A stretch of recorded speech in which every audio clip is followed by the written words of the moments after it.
Good morning, everybody. Thank you all for being here today, participating in our discussion around private label versus consumer brand, the competition for shelf space. We're pretty excited to talk about this. I want to take a quick second and recognize the sponsor of this discussion, Procurement. They're a great organization, and we appreciate them sponsoring this. I am Randy Riley of GoldenSun Insights. At GoldenSun, we're a strategy-centric firm where we help folks all up and down the produce value chain bring their products to market. And it's a pleasure to be here with all of you today, moderating this awesome panel with these industry experts. Prior to GoldenSun, some of you may recall that I was with the Kroger Company, and my time at Kroger, private label and consumer brands was pretty darn important. So real excited to facilitate the conversation here today. And really the discussion is to talk about the value of the consumer brand and compare it to the private label offerings that we're seeing in the marketplace today. Want to do a little couple housekeeping notes here. The session, along with all OPS educational sessions, are being audio recorded, and they will be available on the OPS website later this week, so you'll have access to that. And I was told to be very clear with everyone to please silence your cell phones. So if you would do that, we would appreciate it. Hold on a second. Here with us today on the panel are three industry experts. We are bringing the grower, the marketer, and the retailer community all together to talk about this important matter. So I just want to quickly introduce all of them. Here with us today is Jeff Cady, who is the Vice President of Produce and Floral Operations for Tops Markets.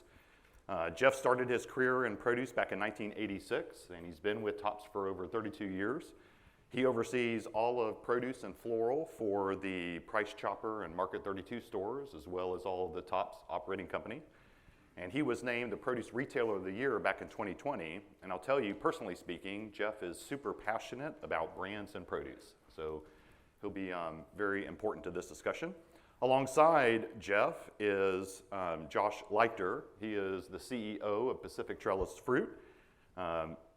After Josh was named CEO of Pacific Trellis Fruit, that was after a distinguished 25-year career in the produce industry.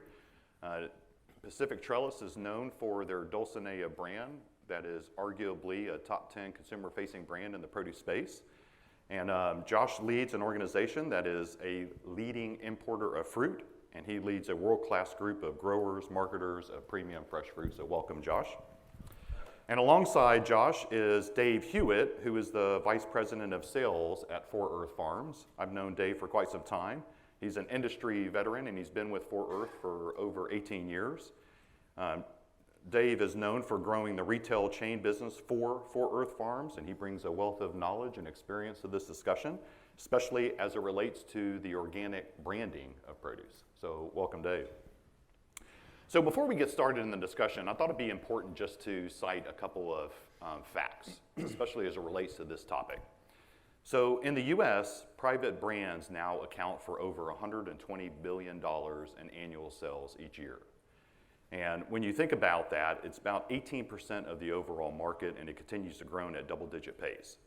And so the old mindset of private label produce, which could include that they're similar to, but not as good as national brands, or they come in plain packaging, or that they're a price play only, is an old mindset, and that is rapidly changing and evolving in front of us. Specifically within the produce sector, we know that the growth of organic fresh produce has led to sales of over $9 billion annually, and spurring the development of private label products with just about every retailer across America. And so the focus of this panel discussion is to essentially debate the growing importance of private label, compare it to consumer-facing brands, and try to understand its importance to the growth of the produce department at the retailer. I recall when private label started as a price value proposition to offer customers, few could have ever predicted the results that we're seeing now. And so what we felt would be really cool is if we get some industry experts together and try to talk about where this thing is going in the future, okay? So I'd like to think that this discussion is going to be broken into three chapters. I want to talk about consumer behavior as these three gentlemen see it today. Want to certainly talk about innovation. We know that innovation is a broad term, but there has to be a lot of great innovation in this particular space. So we'd like to see or hear your perspective on that. And then we're going to ask these gentlemen to pull out their crystal balls and try to predict the future of private label versus the consumer brand. Sound good? Okay. So Jeff, you're probably the most important guy in the room, right? I don't think so. I see a lot of important folks out here. So as a retailer, we're all eager to hear a retailer's perspective. So give us a view on how retailers go to market as it relates to private label. So in our world, in my world, I look and evaluate private label as, obviously item by item. I look and I say, all right, what items do I think that would resonate with the consumer? What items are branded that resonate with the consumer? And I say, where can I make that divide and make a good decision that the consumer, would ultimately want? And the one that comes to mind would be, so you look at like a navel orange. It's a navel orange. I'm comfortable putting my private label on a navel orange. Yes, there are some great brands out there for sure, but I wanted to focus more. I think the consumers want to see brands more on like the specialty type things where, again, so I just look at the breadbasket of it is the core items. It's an alternative. I agree with your thought process that it has evolved from what it was, because in my mind, it was. I was that old adage saying, wow, there's 6 Raisin Bran on the shelf, and the private label is the less expensive, and people equate that to a lower quality. So I've certainly changed my thought on that as well. We partner with some great folks that with the private label that we do have, it coexists. But I do believe that the consumer, it resonates with the consumer. Some of the branded items and some of the specialty type items, the things that I see would be the growth, for produce. Yeah, no, that's interesting. So what I'm hearing from you, Jeff, is you had a perspective on it. You went to market a certain way. You're recognizing that you have to evolve that way of thinking. Mm-hmm. We're curious, though, that has recent matters kind of accelerated your evolution? So like inflation or the pandemic. What has that caused you to change your perspective on it? I wouldn't say it's caused me to change my perspective. It's something that's always been on the radar, to be quite frankly with you. There's a value consumer out there. There's that look for that. So we constantly are evaluating which items would be better, that we feel that would convey a value to the consumer. And so we continue to look at that. So there was nothing as of recent that I've just always kind of thought that was the direction we should go. Did it accelerate it? Maybe I'm moving a little quicker, just because obviously we, all the information that comes out, is all about, inflation being, 12.2 or whatever at home yesterday. Holy cow.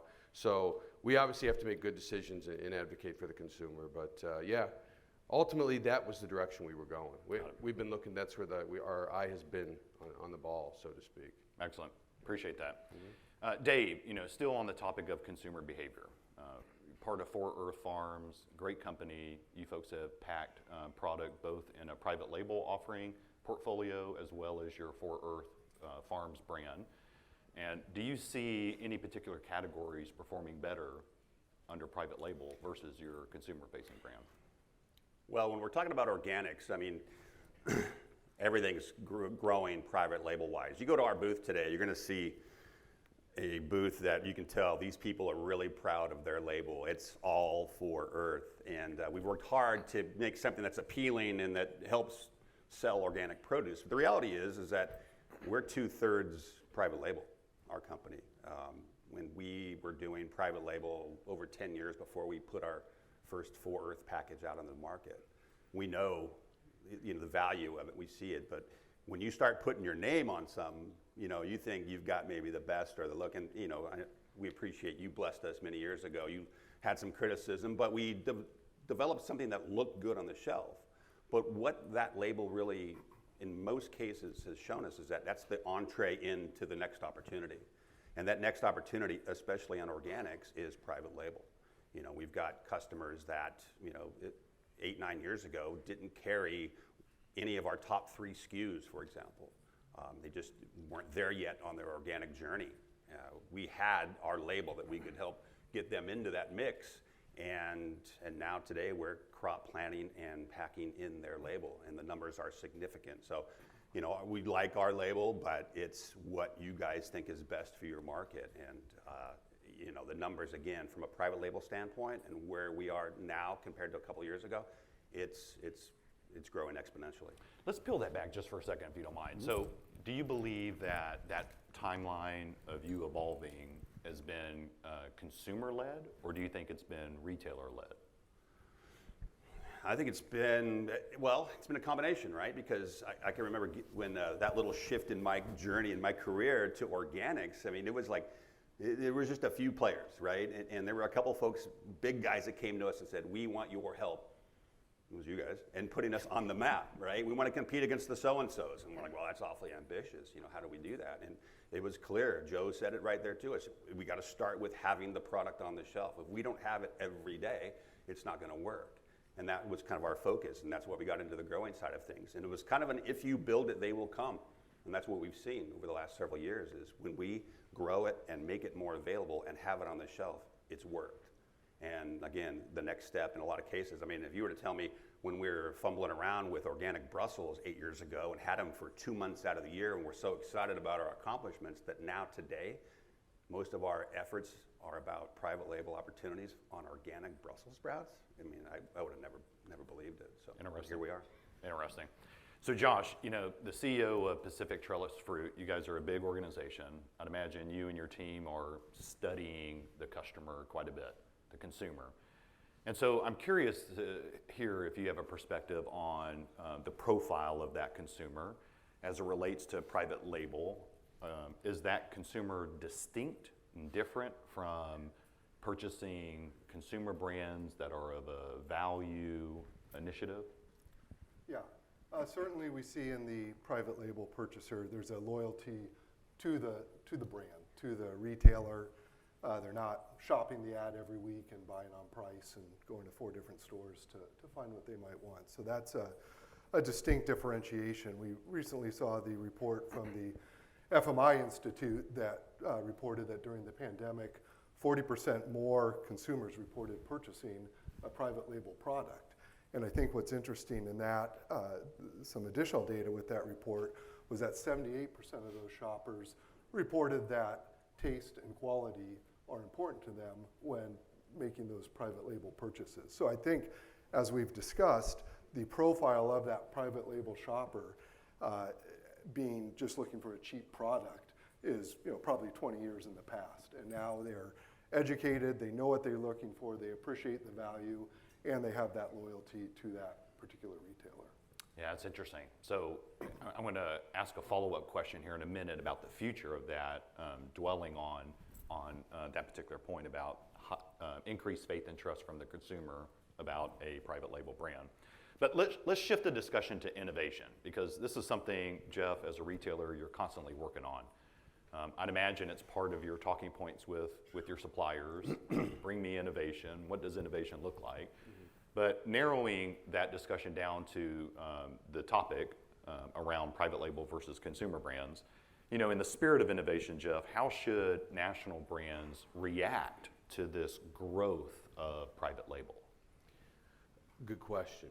That's a great question. How should they react? Again, you have, each situation is unique. You know, if they're coming to me, I'm a brand guy. I don't, you know, it's really hard for me to kind of get out of that mold when it comes to innovation and communicating messages to consumers. And, you know, part of innovation, right, is communicating that message. And with the private label on there, I don't know, I just like how the brands bring more together. They put more information on it. They have more assets that are geared exactly to their product, where we're such a broad spectrum in our stores. So how are they affected? Again, you just got to go to the retailer. Everybody's different. I have my go-to-market strategy, and it's because my main competitor is a private label individual. So I'm going in another. I don't do it. I just don't. Why would I? Right. So I'm going to go in a different and take advantage of what I think is a competitive advantage, which is branding. So they just need to come to me with all their innovation, spell it out. How can you communicate it to the consumer? And we're in. Yeah, so that's super interesting, because that dovetails into what Dave was talking about.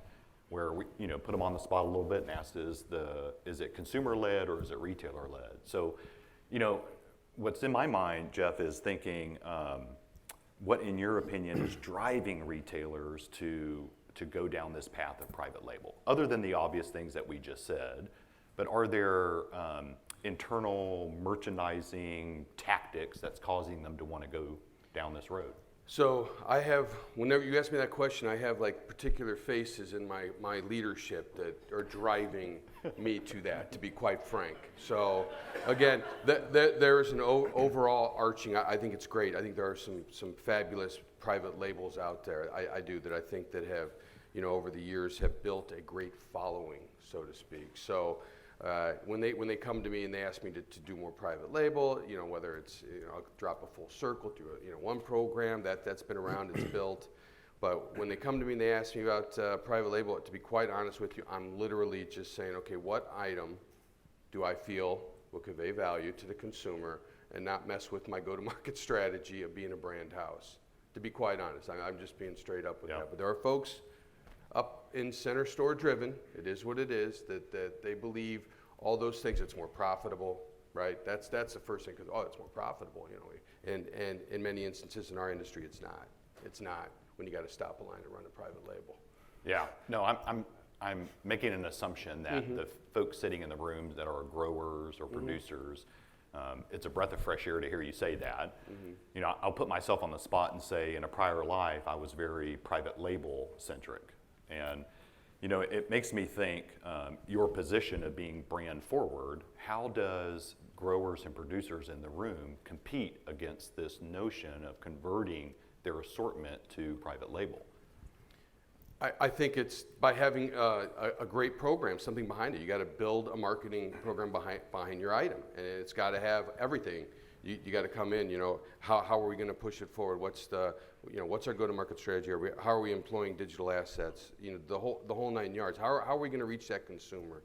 How are we going to build our brand? And you just work, with the retailer, and that's what we deliver. And it's funny because it's Josh over here. I actually searched these guys out because I wanted to hitch on to the Dulcinea label, because that's how passionate I am about it. I want that differentiation. I don't want to say Topps Mini Seedless Watermelon. Sorry, that's great, but Pure Heart, the Mellow Gold, all those things. I think that I can build that. I can get behind it. Not only can I do it in print, I can do it digitally. I could feel, the consumers are going to connect with that time and time again. I'm excited about it, by the way. Yeah, we break with an ad in 2 weeks. Yeah, front page, I sent it to you. Wow. Yeah. Got those POs. Yeah. What a great plug for Dulcinea. No. Listen. Yeah, did you take them out to dinner or something last night? No, it's funny. When I was a produce manager 30 years ago, and I remember getting those items in, I was like, wow, that is a great melon. So, yeah, when my wife started throwing out some mini melons, I said, I'm done carrying these 10-pound bags of garbage. They're loaded with, and I said, I got to get something that eats. And she quit yelling at me. Nice. Yeah, that's a good plug, huh?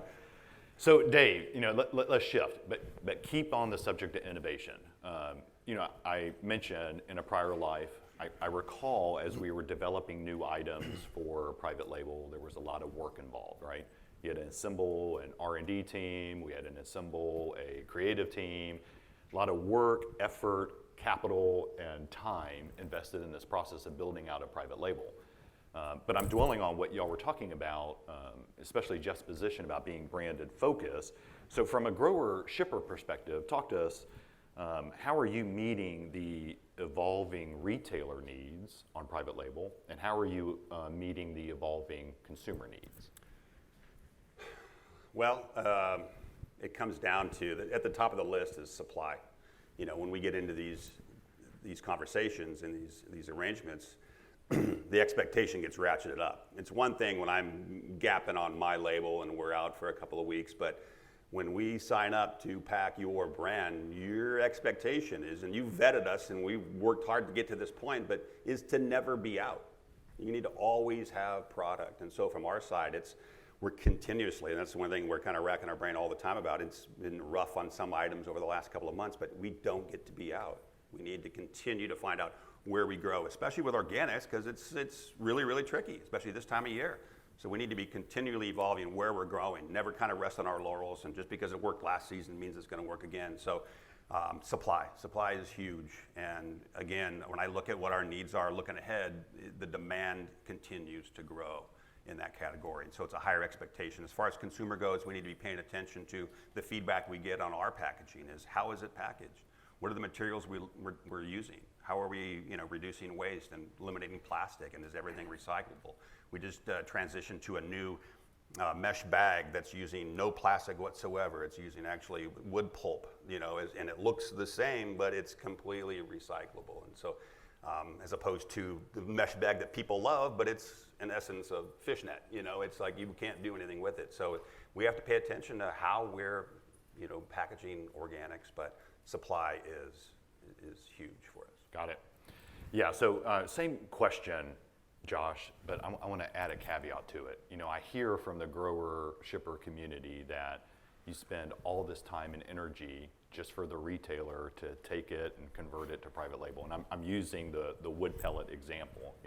I'd imagine a ton of capital and resources were pointed to that effort. So, talk to us. How do you, in the spirit of innovation, continue to innovate, and how do you deal with the retailer that wants you to convert that product to their label? Well, I was just going to give my time to Jeff to keep talking about us, but no, there's a lot of areas that we look at innovating to bring particularly organic product to the market. As an importer, there's additional challenges not only around supply and production, but at times entry protocol. We bring in grapes from South America. Right now, the Chilean grape industry is working on an entry protocol that's called the systems approach, which would alleviate the need for fumigation, which would allow organic grapes from Chile to be brought into the market. We work with a grower out of Peru who has organic grapes, and he's constantly tweaking with the mixture of ozone in the containers that he's shipping the fruit as a post-harvest method and innovation to bring that organic product to the market. So I think being a supplier that is bringing not only, products and packaging, but post-harvest supply chain solutions to the retailer that maybe aren't available year-round or aren't available in the scale to provide a private label program, that's a way to add value as a branded supplier. Okay, interesting. So, the third chapter that we were going to talk about is you guys dusting off your crystal balls, looking into the future, and giving some firm predictions to everybody sitting in here on where this goes, okay? And so let's work off the assumption that we're going to continue to see the growth in private label that we've seen in recent years. And let's work off the assumption that perhaps that may accelerate based on what we're hearing from you three here today. So Jeff, working off those assumptions, how should national brands react to that as consumers continue to lean into private label? How should they react? Well, again, hopefully there's a good plan built around how you're going to convey all the great things that you're doing with sustainability and all those things, and transfer it over to the private label. I go back. I still think there's an issue here if all the younger consumers are looking for transparency, and it's tops. We don't grow it. I think that this, when you talk about organic, I think this connects the consumer so much with it's answering what they're asking for, and we're taking that and we're saying no. I'm not saying we're masking it, but we're throwing our private label on top of it. So, yeah, how do they do it? Again, right? The trick is how do you get your message? You're gonna have to take care of everybody because there's gonna be a bunch of folks that are gonna go, private label organic, and there's gonna be a handful that take the route I go for now. And you have great messages. Figure out how to convey it both ways. And get it out to the consumer. In the items that you do carry private label, do you feel that there are some suppliers that do it better than others, and why? So do it better than others. There are some suppliers that probably do it better than others. I think there are folks that I've had long-standing relationships. Number one, they know our expectations. We're not just private label with them. We're in other items, so they've got skin in the game. Not that they don't, but we're not just a PO. We're a relationship business. And so yes, there are suppliers that do it better. And they know when they're putting, you know, a product in a bag that has tops, they know our quality standards, and they know that, you know, how our consumers are, that they're connected to us. So we're all one supply chain, and we're all one solution. Yeah. Yeah, I'd imagine, Jeff, I'm again making an assumption that some of your discussion with suppliers is all around understanding, studying the consumer, being consumer centric. So if that's true, talk to us about, you know, when you select suppliers for a private label initiative or a consumer brand initiative, talk to us about, are those the discussions you're having with them, and how receptive should they be to it? To consumer, customer centric. Yeah. Oh, that's it. That's the, not only is it the buzzword, it's all has to be driven to the customer, and that's exactly what we do. We look, what's the quality standard that they want? What are the items that they're looking for? What's important to that customer? And so we can't please everybody. I think everybody in this room knows that. You cannot please everybody. It's not going to happen. So that's why we have, you know, 100,000 items in the store, but the average person only buys what, 300? So yeah, we've got a lot of solutions. So yeah, so we just look, and yeah, that's pretty much. Unless you want to follow up with No, that. no, So, you're yeah, good. I could go on and on. I'll probably go off the tracks. It's early. Yeah. Yeah. So Did you have your coffee this morning? no, I had 2 cups and I stopped. Got it. And I started Got the it. water and a banana. A banana. Yeah. Guess what brand? Anyway. Nice. You know, Josh, there's been an evolution that I've seen with private label at the shelf. So, you know, it started out as a value proposition. There seems to be a mainstream option, and there seems to be an expensive or a better quality-centric tier. So, is that what you're seeing, and how do you play in that as a producer? Yeah, I mean, I think certainly the direction and the focus of most retailers is more towards that premium upscale brand, which again is a shift from maybe where we were in the past. But I think even as we look at some of the discounters out there, a lot of product that they're putting into their private brand is a premium variety or a premium line within a category. So I think we're going to continue to see that shift. I think that's a way for retailers to differentiate, which is a way to compete on something other than price. So I think if you're looking for a value, you can compete on price. Otherwise, you might as well focus on the premium offering. Sure. Okay, so let's work off that a little bit. If the consumer 10, 20, 30 years ago was purchasing private labels simply because of price, and they've now evolved through an evolutionary process to quality, what does the future hold? What's the next point on the chain? I mean, I think taste, you know, the quality, taste is a component of quality. I think there's more and more awareness around the importance of taste. I hear more retailers conducting studies on their own about, you know, if a consumer has a bad experience with a product, they lose them for the next 4 to 6 weeks, and we see the same thing as suppliers. I think the other area that is getting focus is around social responsibility. One of the areas that we really like to participate in the few private brand programs that we participate are the ones that are tied to social awareness and social certification. Those are programs that the growers really get behind, their workers can get behind, and I think through the whole chain of supply, you know, from the person in the field cutting that watermelon all the way to the consumer, you know, picking it up off a store shelf 2,000 miles away, there's that connection to the greater good that brand is representing. Nice.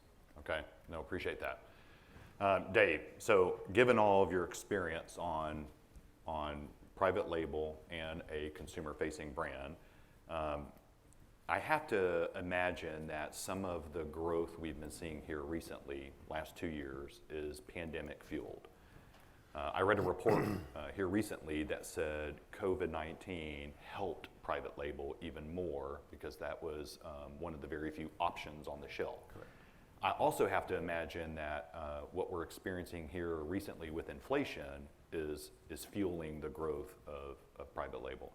So my question to you is, again, crystal ball, what does the future hold in a post-pandemic or a deflationary, if we ever get there, world?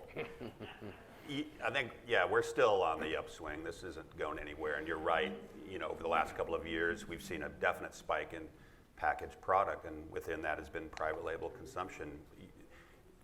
The retailers now are dealing with the biggest and the best, right? They're lining themselves up with the guys that have the horsepower, that have the right product. So there's a premium product in those private labels. I would like to see moving forward, especially in the organic segment. I walked into a store last summer in the Northwest, and there was a big display of a local farmer, and told the story of his family, and folks that we knew, that we worked with over the years, and it was awesome. It was great. It was a connection to where the product came from, and I think that's where, with the items that we do, that's where we're lacking in the messaging.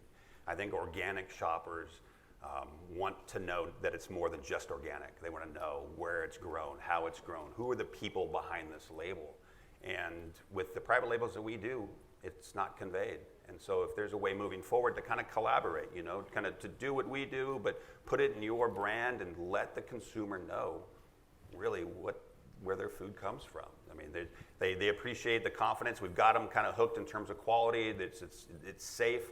Now let's tell that story. That's what's going to keep the shopper moving forward. Got it. Nice. Josh, I'm going to put you on the spot and ask you the same question. Do you see in a post-pandemic, post-inflationary world that private label will continue to grow? I think it will continue to grow as the retailers really use that as a strategy. Some retailers use that as a strategy to build their go-to-market. And, kind of comes back to what we were talking about earlier, and I don't know if it's the elephant in the room necessarily, but I think a lot of the discussion around national brand and private brand comes back to who controls that message to the consumer. We have a private brand. We feel that we could tell that story and tell that message and add value to the retailer by having that brand in their store versus a private label. We have a lot of instances where we'll get emails from consumers who say, hey, I was at a store in Florida and I saw your Kiss Melons. I was on vacation and I saw your Kiss Melons. Now I'm back here in Northern California. Where can I buy them? Well, that's not going to happen in a private brand environment. So I think going forward, yes, I think retailers will continue as they want to sort of control that conversation and use it perhaps as some leverage in the relationship with the supply side. And I think for people with private brands, they're going to continue to push the value on that and be able to maintain what little leverage there is on the supply side. Jeff, so that sounded like very clear. I think I won everybody over. Yeah. That's what I think. That sounds like a clear winning strategy, right? Yeah. And let's face it, us retailers, we're knuckleheads, we've got big egos, right? Is that a message that sounds worthy of your time and exploring what he's trying to sell you? Yeah, absolutely. Yeah. No, absolutely. That's what when I think about this, that's why I'm where I'm at, because I know what they could do and push that message forward. And that whole Florida example, it's a perfect example. Where can I get that melon, right? Yeah. Well, you're not going to get it because it's got a private label slapped on it. You can't tell it. People travel. It's a small world. It's a way to build loyalty. I'm going to keep doing what I'm doing. I'm going to keep doing what I'm doing. I just let you know, I think it's great in the spirit of transparency, all those things you talk about, where it's grown. Well, how do they know where it's grown? Because it's got my label slammed on it, right? So, and then how much effort, what are you going to be able to do at store level, right? There's fresh produce out there. How many signs are you going to put up? You can slap a little QR code, right? I know that's everybody's thinking, QR code. Yeah, okay, that's good. Yeah, that's fine. I think that's the good solution for sure on private label. But I think these folks in the future of it is to continue to engage that customer and close the gap in the supply chain. Yeah. Just say, hey, this is where it's grown. They stand for this. Their employees are treated well. Everything they're striving to be a good, responsible, sustainable business.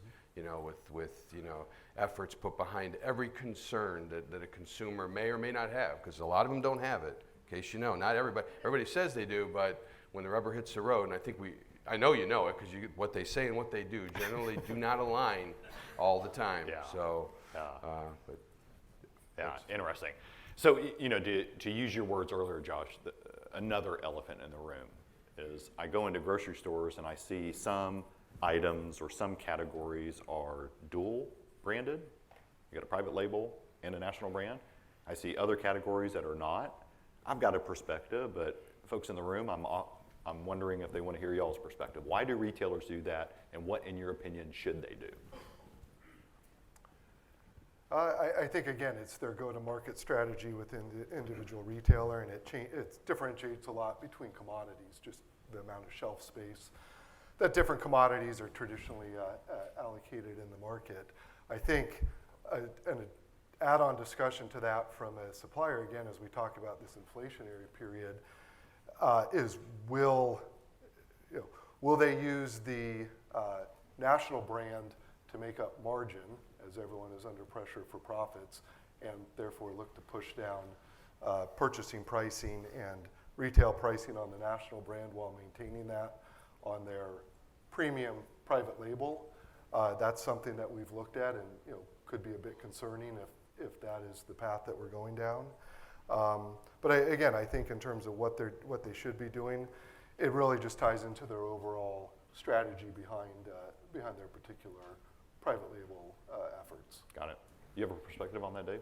I don't have an answer to it. I wonder the same thing that you do when you walk in, and I know we've talked about it. We don't like that swap meet feel, but one or two is okay, different labels. I think every retailer's got kind of a different handle and control over their private label program and what their backup plan is, if and when the supply is impacted. So I don't know. I just know that we've got to be on the ready. We've got to have the supply and have an answer and not be out. But yeah, everyone, I will say, from all the different folks that we work with, there's been a lot of growth, especially organically, right? So all the different items, I think it's tough to manage on some level. And so I don't know if everyone knows exactly what's showing up on the shelf. Yeah. So. Yeah. Do you do a dual branded approach at all? Very, very few things. Very, very few things. One, it comes down to space. There is so much innovation. There's so many items out there, and so many people want different things. So for me to say I'm going to have 2 garden salads, or I'm going to have 2 1-pound baby carrots, I don't feel the need. I don't have the place for it. I'm getting everything I need out of this one SKU. And if I want to do the own brand, private brand, I'll either work in a conventional or organic. I'll go either way, whether I go with the full circle name or that. But it really does come down to space. I don't have a sun-kissed 4-pound orange in a Tops. I don't have it. Sure. I don't have it. There's no room. Quite frankly, there's no room. Yeah. We could sit here and talk about this subject all day long. A couple things we haven't discussed yet is co-branding, right? Some retailers want to co-brand products. Some are adamantly opposed. We could sit here and talk about specs as it relates to variety, size, and their own packaging versus others. So what I wanted to do is be respectful of everybody in the room and just see if there were any questions from the audience, if you guys are okay with that. We got one right up here. Yeah. So what is the question about, was it consumer-led, retailer-led on the growth? My question there is how much shelf space is the private brand getting versus the company brand? Because working in a small category, just having enough shelf space in the right location and the high return side of the table, that's been one of the strategies. So just wondering how much they're paying more attention to the private brand. Do you have a point of view on that? Well, I can tell you that in Tops, it's more of a probably 10%. 10%. You go into Price Chopper, it's probably more like a 30%. That it's a different strategy. It's something I get to learn to embrace now and try to figure it out. So I get to be challenged there. That's fine. I'm embracing it. I'm willing to change. But yeah, so it depends, right? It depends on the retailer. My competitor, I walk in and it's literally probably 50%. Everything I look around, that's all I see is their name everywhere. I see it when I walk in the store too. Oh yeah, okay. Got it. I know where I'm at. Thank you. Interesting. Anybody have any questions for the group? Wait till the mic comes if you don't mind, Kevin. And could I advocate real quick Please. for the co-branding? It's your show. No. I think co-branding is a great way to keep my leadership at bay and to give you folks what you want and be able to use all the information you have. So I've done that, and I'm continuing to evolve to that strategy. That way I can, that way I win. So it's an initiative. Everybody wins. It's an initiative that's not consumer-led. Yep. Right? It sounds like a little bit of bureaucity. Mm-hmm. Yeah, it is. It Yeah. is. Yeah. But the great news is you can deploy this. You share the label again. Skin in the game. I think we're all. It's a team. It's a team effort. Sure. Kevin. Hey, great job, everyone. Just had a quick question, some conversation around growers telling their story and conveying that on a private label. How do we do this if we have 7 or 8 suppliers packing in that same private label, all to service one retailer, and you might have 7 or 8 different stories? So how does that work? Yeah, you guys can handle that one. 'Cause It was just an idea. I don't for us, we've got our divisions. We've got, where we're either the only one or one of two. Typically it's not 7 of us in a market on the items that we do private label. So like when we get our awards, it's, all right, here's your section of the country, here's what you handle. And in a lot of cases, it's us. And some of the items we do, we're the only one on a couple of different SKUs. And so there are ways to kind of step into that conversation without, I hear exactly what you're saying. Yes, it can get really convoluted and a mess, but I think it's important to somehow, at least to start that conversation. Because when you look at some of these packages, it looks great and on the shelf, and I get it, and it's all uniform and nice and tidy, but beyond that, there's nothing you couldn't tell where it's from or anything about it. And I think we need to at least start taking steps in that direction. Yeah. You have a point of view? Or? No, nothing really different. I think even within some private brands, we see more highlighting the farmer, highlighting the grower, and there are different growers highlighted on that brand's package, either during a year or just because they have different people that they want to highlight. So I think it can be done, but obviously it would be an additional level of coordination of the format and what goes into that message. Yeah. It sparked my mind here, Kevin, so I appreciate you asking that. But Jeff, talk to us about brand pollution. So this is a term that retailers use, right? 10,000 different brands, and is this real? Do the consumers see it as a quality negative or not? Well, if you ask my opinion, when I go to buy shampoo and there's 85 different SKUs of shampoo, I get a little polluted. Yeah, I'm like, holy cow, where is the one I want? So, yeah, if you walk up into a produce department, I think it's real. I think it is real. I think it's a confusion. There's studies, right? How long do you spend staring at a shelf? And what is that? Is that less than 20 seconds? I mean, probably somebody knows at 18, whatever it is. And you have 12 brands to make a decision and get that message. It is. So we're very careful we make decisions before we base it on that. We just don't bring things in haphazardly. It has to have a certain facing and a presence where you're not confusing the consumer. We want them to enjoy the shop. Yeah, Nice. We don't want to be confused and scratch your head. Go, I have no idea. Right. And I use shampoo as a real example. My hair. I'm telling you. Yeah. I'm like, wow. We believe you. Yeah. Okay, so this sucks. We only have 5 minutes. Any other questions for the gentleman? We got one right over here.